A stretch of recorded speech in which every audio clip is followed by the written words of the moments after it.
Hello again. I've remarked several times before on the curious fact that although YouTube is very strict about hate speech and have a very wide definition of the term in their community guidelines, they never seem to think that what I say in my videos is hate speech or racism. It can hardly be the case that nobody at YouTube has ever watched the things that I make with a view to detecting racism. They receive daily complaints from a hardcore of cranks whose principal aim in viewing these videos is to be outraged and offended. Despite that, YouTube don't see anything wrong with what I am saying. I can think offhand of two possible explanations for this, one of which leads us to a very strange conclusion.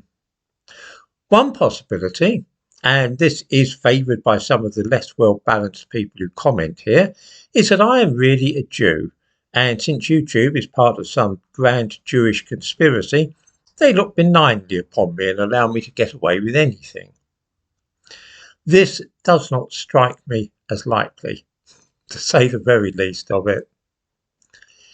The other possibility is that the things I say in my videos are not racist by any of the usual definitions, which is why YouTube watch the videos about which they receive complaints and then see that there is nothing in the slightest degree racist about them.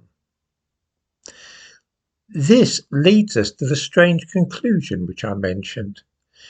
It is that the people who come on here to be upset and shocked are working to a definition of racism which is neither one found in the most up-to-date of dictionaries and nor is it one recognised by normal people like the folk who run YouTube. I've said before that when debating with anti-racists, it is impossible to find out from them what they actually mean by racism, which makes any fruitful dialogue with them wholly impossible. Of course, language changes and mutates over the years, and what is meant by words also changes and develops. This has happened with the word racism. The current definition, to be found in dictionaries like the American Merriam-Webster's, though, was only updated 3 years ago, so it can hardly be out of date yet. The 2019 edition of the American Merriam-Webster Collegiate Dictionary gives the following definition of racism. 1. A belief that race is a primary determinant of human traits and capacities, and that racial differences produce an inherent superiority of a particular race. 2. A doctrine or political program based on the assumption of racism and designed to execute its principles. 3. Racial prejudice or discrimination. Now this seemed very clear and I would have thought comprehensive.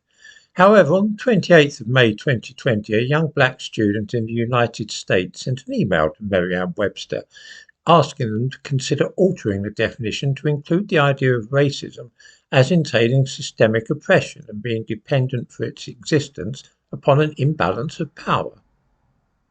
Kennedy Mitchum asked that the dictionary be updated in this way when the next edition was published. A spokesperson for Merriam-Webster agreed to consider the matter. Kennedy Mitchum was by no means a lone voice in the wilderness. This particular definition of racism has been widely accepted among left-wingers and academics for several years. Rather than simplifying and making things easier, a definition of racism which includes the necessity for it to be connected in some way with systemic oppression, as in institutional racism, is fraught with hazard. For one thing, adopting it in Europe and the United States will have the effect of exculpating members of any minority from a charge of racism. However, be that as it may, I'm quite happy to discuss that definition of racism, which I cannot possibly be guilty, because this is a systemic thing. It's something that society allegedly does, not something that a person, a single individual, can be guilty of. So even if we accept that particular definition, it has no effect on anything I say in these videos. The latest online definition of racism by Merriam-Webster now includes a new concept saying that racism is the systemic oppression of a racial group to the social, economic and political advantages of another. Well, as I say, this is an institutional thing. whatever people object to in the videos I say, I can hardly be accused of being responsible for how society is ordered or for any structural inequalities. So I think it's fair to say that those criticising me are not suggesting that I'm responsible for systemic racism. It's not, however, the definition which some of those commenting here and complaining to YouTube are working to. They say, for example, that the idea of racism includes xenophobia and discrimination against foreigners or dislike of foreigners. The problem is, though, when asked for the definition which they are working to, these people invariably decline to answer.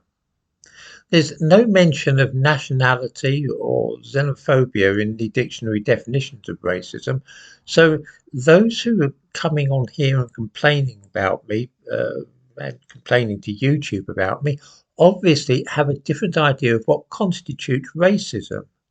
There's evidently a secret definition of racism to which only those initiated into the mystery of anti-racism are privy. This being so, it's no wonder that YouTube ignore their constant complaints about me, because of course they are working to the dictionary definition of the term, and by that none of what I say could possibly be described as racism.